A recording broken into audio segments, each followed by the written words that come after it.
10월 20일 KMA 뉴스브리핑 시작하겠습니다. 의대 교수들이 의사 국가고시 사태 해결을 촉구하고 나섰습니다. 삼성의료원 성균관 의대 교수 359명은 어제 성명을 내고 의사 국시 사태를 이대로 방치하면 내년 3천여 명의 의대 졸업생 중 10%인 300여 명만 의사가 된다며 젊은 의사의 부족으로 인해서 전국 응급실과 중환자실 등에서 큰 진료 차질이 빚어질 것이라고 우려했습니다. 또 전공의 수급 불균형으로 인한 수련체계 붕괴는 5년 이상 여파가 지속하고 특히 비인기 필수 진료과의 전공의 미달 사태가 심각해져서 장기간 의료 대란에 직면할 것이라고 경고했습니다. 교수들은 감정적인 대결에 매달려 시간을 보내면 의료 대란이 곧 현실이 될 것이라며 정부와 국회의 전향적인 자세를 촉구했습니다. 한편 어제 열린 국회 교육위원회 국정감사에 출석한 윤환중 충남대 병원장은 내년에 인턴이 충원되지 못하면 최소 5년 동안 농어촌 취약지 등에서 의료 공백이 생길 것이라고 밝혔습니다. 올해 초 코로나19 사태가 일어나자 한의사들이 자신들도 코로나 진료를 하겠다고 나서서 논란이 일었었죠. 국정감사에서 이 문제가 언급됐는데 정부는 안 된다는 입장을 분명히 했습니다. 최근 보건복지부 국정감사에서 더불어민주당 고영인 의원은 감염병 관리에 한의사를 활용하는 방안을 주문했습니다. 이에 대해서 보건복지부는 한의사가 코로나 확진자 치료와 진단을 위해서 검체를 채취하는 것은 한의사의 면허박 의료 행위에 해당할 우려가 있다고 답했습니다. 사실상 가능하지 않다는 입장을 명확히 한 겁니다.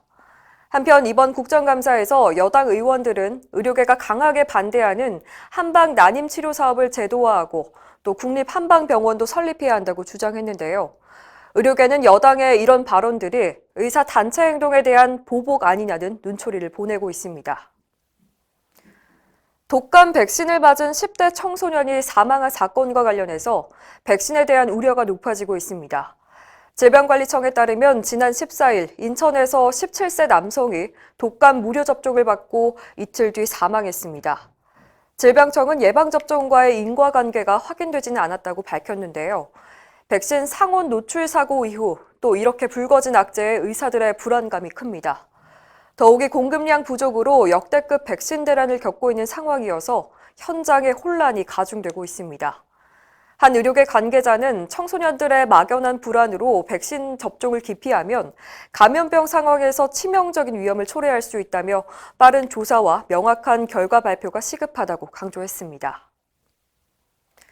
개원가의 걱정은 이뿐만이 아닙니다. 코로나19로 여전히 경영난을 면치 못하고 있는데요.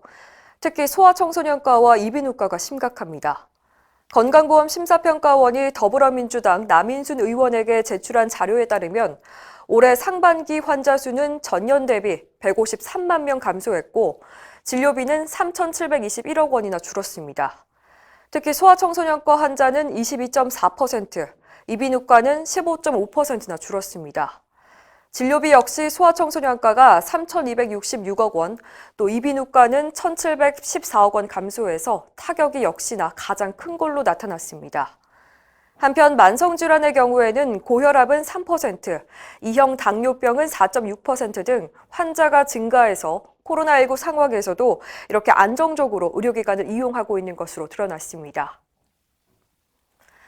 한 전공의 부부가 의식을 잃고 쓰러진 시민의 생명을 구한 사실이 뒤늦게 알려졌습니다. 지난 10일 전북 전주의 한 마트에서 장을 보던 50대 남성이 갑자기 의식을 잃고 쓰러졌는데 마침 같은 곳에서 장을 보던 전북대병원 내과 전공의 3년차 부부가 지체 없이 심폐소생술로 응급조치를 했습니다. 이들의 노력으로 의식을 되찾은 남성은 곧바로 병원으로 이송돼서 현재 건강을 회복하고 있습니다.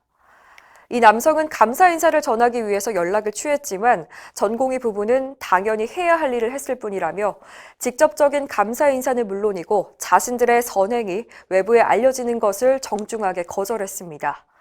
평소 부정맥을 앓고 있던 이 남성은 목숨이 위태로운 상황에서 이렇게 무사하게 된 것은 천운이었다며 생명의 은인에게 깊이 감사드린다고 전했습니다. 이상으로 뉴스브리핑을 마칩니다. 자세한 사항은 의협신문을 참고하시길 바랍니다.